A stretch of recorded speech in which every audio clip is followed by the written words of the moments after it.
considered that thumping a multi-headed dog was as good as thumping anything. "Come and get your Bob Martins!" With a single great bound it was upon him, heads whipping and snapping. Neville caught it at chest height and pummelled it down with flailing fists. It leapt up again, and he caught a scaled throat, crushing his hands about it until the thumbs met. The hellhound screamed with pain as Neville dragged it from its clawed feet and dashed it to the ground. Roll on chucking out time, thought the part-time barman. With one head hanging limply, but others still on the snap, the fiend was on him once more, ripping and tearing, its foul mouth snapping, brimstone vapour snorting from its nostrils. The two bowled over again and again, mighty figures locked in titanic conflict. The nightmare creature and the all but naked barman. The screams and cries echoed about the void, the echoes doubling and redoubling, adding further horror to a scene which was already quite fearsome. "I'm not doing it, John, and that's the end of the matter." Pooley clung precariously to his handlebar perch as Pope John the umpteenth freewheeled down a deserted corridor. "I'm not a Catholic, and I utterly refuse to kiss your stupid ring. The thing came out of a jamboree bag, for God's sake." "Let me convert you, Jim. Come to the mother church before it's too late." "Let me down from here. I want a drink." "Drink!" Omally tugged on the brakes and sent Jim sprawling. "Drink! Did I hear you say drink, my son?" Pooley looked up bitterly from the deck. "Popes don't drink," he said. "Such is well known." "And you, papal bull," His Holiness replied. "All right then, but no ring kissing. It's positively indecent." Pooley unearthed the hip flask, and the two plodded on, sharing it turn and turn about. "It's getting very cold," Pooley observed, patting at his shirt sleeves, "and the pong's getting a lot stronger." "What do you expect?" Omally passed him back the hip flask. "Roses round the door." "Are you sure we're going round the right way?" "The passage is going down, isn't it? Would the Pope put you on the wrong 'un?" "Listen, John, I'm not too sure about this Pope business. I thought you lads had to be elected, white smoke up the chimney and the like." "As Lord's Catholic, I have the casting vote. Please don't argue about theological matters with me, Jim. If you let me convert you, I'll make you a cardinal." "Thanks, but no thanks. God, it stinks down here. Couldn't you issue another papal bull or something?" Omally halted the infidel in mid-step. "Would you look at that?" he said, pointing forward. Ahead of them loomed a great door. It seemed totally out of context with all they had yet seen, at odds with the bland, modernistic corridors they had passed down on their abortive journey of escape. It rose like a dark hymn in praise of evil pleasure, and hung in a heavily carved portico wrought with frescoed reliefs. Omally parked his bike, and the two men tiptoed forward. The hugeness and richness of the thing filled all vision. It was a work of titanic splendour, the reliefs exquisite, carved into dark pure wood of extreme age. "Stuff me," said Omally, which was quite unbecoming of a pope. "Would you look at that holy show?" "Unholy show, John. That is disgusting." "Yes, though, isn't it? And that?" Jim followed O'Malley's pointing finger. "You'd need to be double-jointed." "There's something inscribed here, John. You know the Latin. What does it say?" Omally leant forward and perused the inscription. "Oh," said he at length, the voice having all the fun of herpes about it. "That is what it says." "Exit, does it say?" Omally turned towards the grinning idiot. "Give me that hip flask, you fool." "And you a pope. Drink your own." "Give me that flask." "Well, only a small sip. Don't want your judgment becoming impaired." Pooley began to hiccup. Omally guzzled more than his fair share. "It's in there," he said, wiping his chin and returning the flask to Pooley.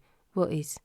Jim shook the flask against his ear and gave the self-made Pope a disparaging look. "The big itchy damn fool." "Then next right turning on your bike. We don't want to do anything silly now, do we?" Omally nodded gloomily. "We must. Stick your tattooed mitt up against it." "I can think of a million reasons why not." "And me. For the Professor, eh, Jim?" "For the Professor, then." Jim pressed his hand to the door, and it moved away before his touch. Omally took up his bike, and the two men stepped cautiously through the opening. "Oh, ruddy hell," whispered Jim. "Yes, all of that." They stood now in the vestibule of what was surely a grand cathedral, but its size was not tailored to the needs of man. It was the Hall of Giants. The two stared about them in an attempt to take it in. It was simply too large. The scale of its construction sent the mind reeling. The temperature had dropped another 5 degrees at least, yet the smell was as ripe as a rotten corpse. "The belly of the beast," gasped Pooley. "Let's go back. The utter cold, the feeling, the stench, I can't stand it." "No, Jim, look, there it is."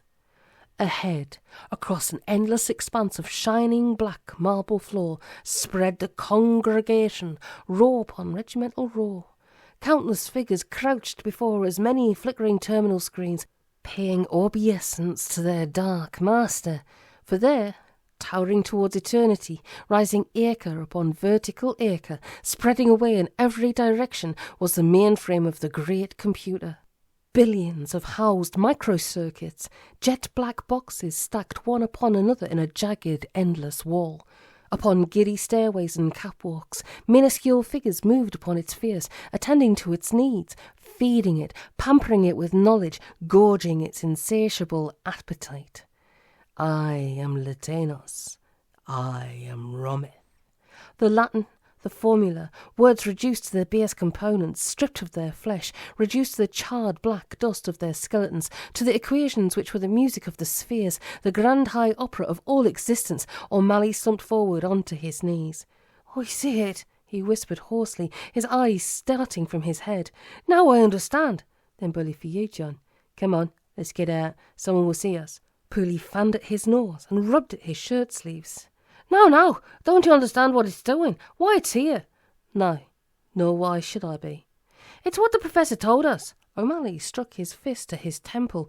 Numerology. The power lies in the numbers themselves. Can't you see it? The whole madhouse is the product of mathematics. Mankind did not invent mathematics nor discover it. No. The science of mathematics was given to him that he might misuse it to his ruin, that he might eventually create all of this. Omally spread out his arms to encompass the world they now inhabited. Don't you understand? Jim shook his head. Drunk as load, said he, and this time is Pope. Omally continued, his voice rising in pitch as the revelation struck him like a thunderbolt. The machine has now perfected the art. It's mastered the science. It can break anything down to its mathematical equivalent. Once it has a formula, it can then rebuild, recreate everything. An entire brand new world built from the ashes of the old, encompassing everything. But all it does is churn out the same old stuff over and over again. Omally clambered to his feet and turned upon him. Yes, you damn fool, because there's one number it can never find. It can found the number of the man, but there's one more number, one more equation which never can be found. Go on then, have you spasm. The soul! That's what the old man was trying to tell us. Don't you see it, Jim? I see that, said Pooley, pointing away over John's shoulder. But I don't believe it. Omally turned to catch a sight of a gaunt, angular figure clad in the shredded remnants of a tweed suit, who was stealing purposefully towards them. The saints be praised. Holmes, gasped Pooley, but how? It cannot be. You can't keep a good man down. Sherlock Holmes gestured towards them. Come, he mouthed. Jim put his hand to O'Malley's arm. What if he starts clearing his throat? Omally shrugged helplessly. Come on, Jim, he said, trundling marching towards the skulking detective. Holmes drew them into the shadows. There in the half-light his face seemed drawn and haggard, although a fierce vitality shone in his eyes. Then only we three remain. It was a statement rather than a question. Omally nodded slowly. And do you know what must be done? We do not. Then I shall tell you, but quickly, for we have little or no time. We are going to poison it, said Sherlock Holmes. We are going to feed it with death. The cold determination of his words and the authority with which he spoke to them seemed absolute. Poison it, said Jim, but how? Holmes drew out a sheaf of papers from his pocket. Even in the semi-darkness, the professor's distinctive Gothic penmanship was instantly recognisable. Feed it with death. The professor formulated the final equation. He knew that he might not survive, so he entrusted a copy to me. What he began, so must we finish. I'll drink to that. Computers will react only to precise stimuli. Feed them gibberish and you will not confuse them, but feed them with correctly coded instructions and they will react and function accordingly in their own unholy madness. Professor Slocum formulated the final program. It will direct the machine to reverse its functions, leading ultimately to its own destruction. This program will override any fail-safe mechanism the machine has. I must, however, gain access to one of the terminals. And how do you propose to do that? Jim inquired as he slyly drained the last drop from his hip flask. They'll seem a little busy at present. Sherlock Holmes drew out his gun. This is a 44 Magnum, biggest... Yes, we are all well aware of that. It might, however, attract a little too much attention. My own thoughts entirely. I was wondering, therefore, if you two gentlemen might be prevailed upon to create some kind of diversion. Oh, yes, said Pope John. What, such as drawing the demonic horde down about our ears while you punch figures into a computer terminal? Holmes nodded grimly. Something like that. I will require at least 6 clear minutes. I know I'm asking a lot. You are asking everything. Holmes had no answer to make.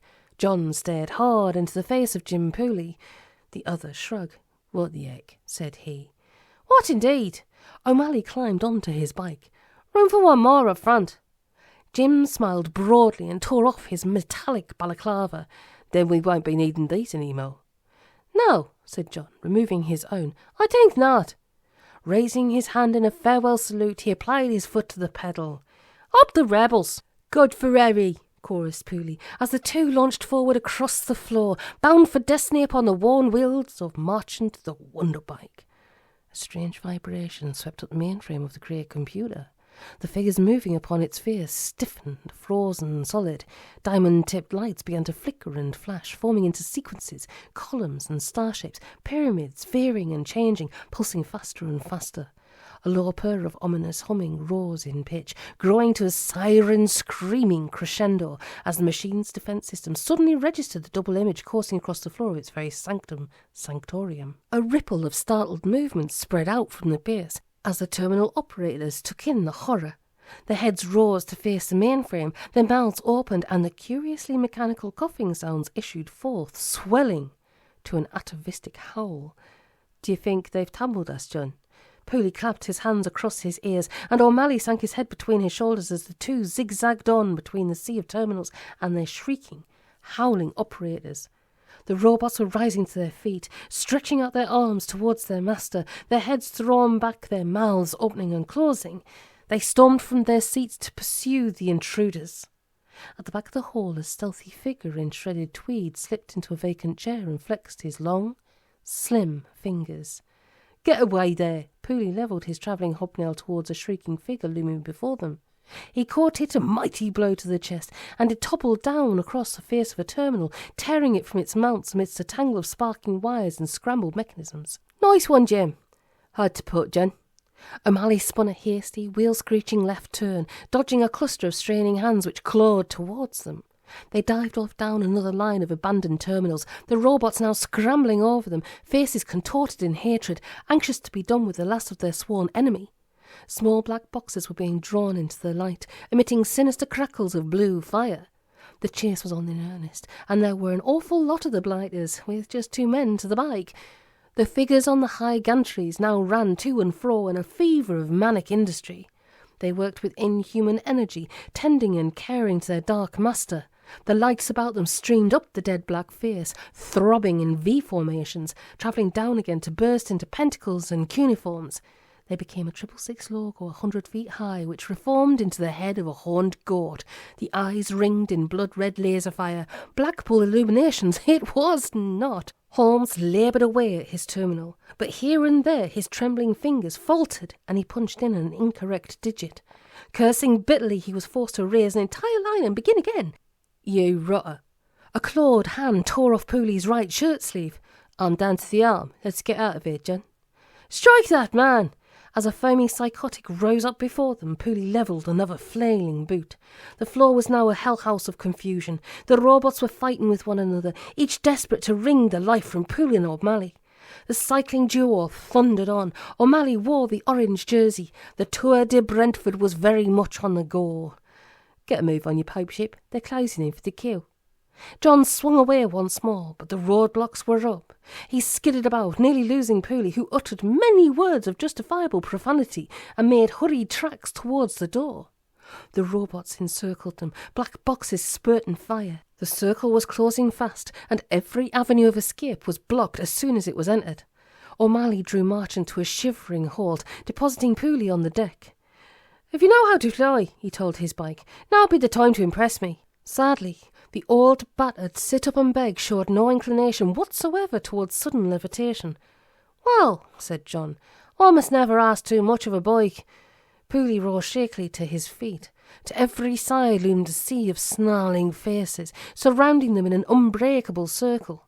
It was many, many faces deep, and none looked amenable to a bloodless surrender. "Goodbye, John," said Jim. "I never knew a better friend." "Goodbye, Jim." Omally pressed his hand into that of his lifelong companion. A tear rose in a clear blue eye. "We'll go down fighting at least." "At the very least." Pooley raised his fists.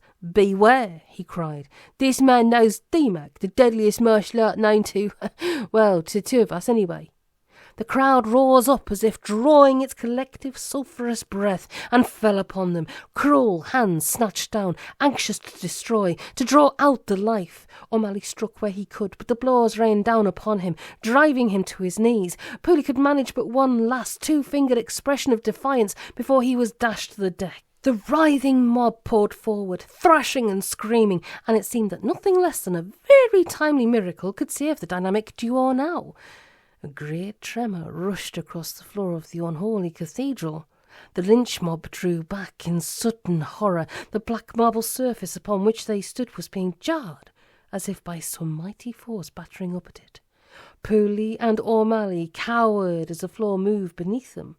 A great crack tore open, tumbling robots to either side of it. Shards of sparkling marble shot up like some black volcanic eruption. An enormous fist thrust up from the depths. Another followed, and as the crowd backed into a growing circle, crying and pointing, a head and shoulders emerged from the destruction, rising noble and titanic amongst the debris. Fee! Fi! Fo! Fum! As a great section of flooring smashed aside, Neville scrambled up through the opening. He was bloody and scarred, with great wounds upon his arms and legs, but his face bore an old nobility. He was indeed a Titan, a god of olden earth. Yes, there were giants in the earth in those days, and also after that. Neville stood, a Hercules in soiled wife-runts. "All right," he cried. "Who wants to fight then?" "Not us," cried Jim Pooley. "Hello, lads," said the bulging barman, sighting the cringing twosome and flexing a selection of chest muscles. "You appear to me somewhat unfairly outnumbered. A bit of assistance would not go amiss." Neville flexed shoulders which had previously only been flexed by the Incredible Hulk, and even then to a minor degree. "The rest has done him good," said John. "He looks well on it." Amidst a roar of green flame, Cerberus, the Hound of Hell, sprang up from the netherworld beneath to confront the barman. Its 3 heads, one now shredded and dangling, worked and snapped, saliva drooled from fanged jaws, and the stench of brimstone filled the already overloaded air. The scorpion tail flicked and dived. "Come on, Dougie," called the barman. "Time for a trip down the vents." The creature launched itself towards him, passing over 2 terrified human professional cowerers. Neville caught it by a throat, and the 2 crashed back into the crowd. "On your toes, Jim," called Omally. "I see a small ray of light." Shrinking and flinching, he and Jim edged away. Neville swung the beast about, bringing down a score of robots. Others snatched at him, but he swept them aside. Above the mainframe pulsed and flashed, the moving lights forming obscene images. Pooley and Omally backed towards it. The exit was thoroughly blocked, and the only way seemed like up. Neville drove his fist through a plasticized face, sending up a cascade of synthetic blood. The Hound of Hell fell upon him once more, but he tore down a lower jaw with a rending of bone and gristle. He was quite coming into his own. Pooley and Omally gained the first staircase. "Not most stairs," gasped Jim. "Put the plugs out," screamed Omally. "Put it to pieces. Follow me." He thundered up the steps on the first gantry. A vista of housed microcircuits met his gaze. Omally thrust forth his hand and tore out a drawed section, punching the things free. Pooley followed suit. Faces turned from the melee below. A group of androids detached themselves from the throng. Pooley ran along, drawing out random circuit patterns. Omally followed on, punching them from their housings. They gained the second level. Ahead stood a robot, barring their way. "You duck, I'll hit it." Omally pressed Jim forward. The robot swung its hand at him, but Jim ducked out of reach, grabbing at the knees. Omally drove a fist over his diving back, and the thing lurched off the gantry to fall into the chaos which now reigned below. Neville stood defiant, taking on all comers. Cerberus, with but one head left snarling, snapped at his ankles. A ring of shattered pseudo-corpses surrounded the combatants. John and Jim gained the third level. They were making something of an art out of dispatching the face workers. "Pull it to pieces, Jimmy boy." "I'm pulling, I am pulling." Jim ran forward, dragging out segments. Omally came behind, kicking and punching. Microcircuits fell like evil snow upon the ferocious crowd welling beneath, up another stairway, and beyond. Below them the lights exhibited a jumbled confusion. Great battle waged upon the floor. Neville stood head and shoulders, and a good deal more, above the great ring of his attackers. Blue fire sparkled as they strove to apply their killing weapons to his naked flesh, but Neville snatched out the arms from their silicon sockets and flung them high over his head. Cerberus had barked his last, but from the great chasm yawning in the marble floor, other horrors spilled. Spinning and thrashing, whirling out of the pit, barbs and spines, close balls of fur, animals and swollen insects with the heads of infants. A darkness was filling the air, as if it were a palpable thing, felt as much as seen, a fog of hard night. "Bandits at 6 o'clock, shouted Pooley. "Get a move on, John." Omally applied his boot to the face of a pursuer as it loomed up from a stairwell. "Onward and upward, Jimmy." The two men struggled in an unreal twilight world. Below, Neville's great war cries and the dull thuds of falling broken bodies mingled with the unholy screechings of the monstrous obscenities pouring up from the pit. The siren had ceased its banshee wail, but voices issued from the computer's mainframe, sighing and gasping from the circuitry, whispering in 1,000 tongues, few ever those of man. A hand fastened about Pooley's ankle, drawing him down. Omally turned, sensing rather than seeing his friend's plight. He wrenched out a draw-load of circuits and swung it like an axe, severing the clinging hand at the wrist. The thing remained in its deathlock about Jim's ankle, but the hero clambered on. They were now high upon the computer's great face. The air was thin but sulphurous. John clutched at his chest and strained to draw breath. Pooley leant upon his shoulder, coughing and gasping. "We're running out of stairs," he croaked. Above them now was nothing but darkness. They stood engulfed in it, breathing it. The sounds of battle echoed below, but naught could now be seen of the conflict. "You don't happen to see any daylight lurking above?" Jim asked. "Fast running out of wind, this man." "I can see, damn all. Get off there." A hand had John by the trouser cuff. He squinted down in horror to see no other face than his own, leering up. Without thought or feeling, he tore out another section of circuitry and thrust it down into the snapping mouth which sought his leg. Sparks blistered the visage, and the thing sank away into the darkness. Pooley clung to a further staircase, his energy, such as it ever was, all but gone. "How about making me a cardinal?" he gasped. The Pope followed him up. "Bless you, my son, popes and cardinals first. Press on." The two thrust blindly onward. There was nothing left to do but climb. The metal handrails were like ice, and their hands were raw from the clinging cold which tore at the flesh. Their attackers poured at them in an unceasing horde. They called them in voices which were their own, gibing and threatening, crying out explicit details of the fate which they intended for them. "I'm gone," said Jim. "I can climb no more. Leave me to die." Omally fumbled about with numb and bleeding fingers. "I will join you," said he. "There are no more stairs." Pressed back against the icy metal of the mainframe, the two men stood, alone and trapped. The mob surged up beneath them, swarming over the catwalks and gantries. There was finally nowhere left to run. "I don't want to die here," said Pooley, his voice that of pitiful defeat. "I'm not supposed to be here. Amongst all of this. This isn't true. This isn't right." Omally clung to the cold, hard wall. They were neither of them supposed to be here. They were alone, two men, leaning now as in a time long past upon the parapet of the canal bridge above the oiled waters of the Grand Union.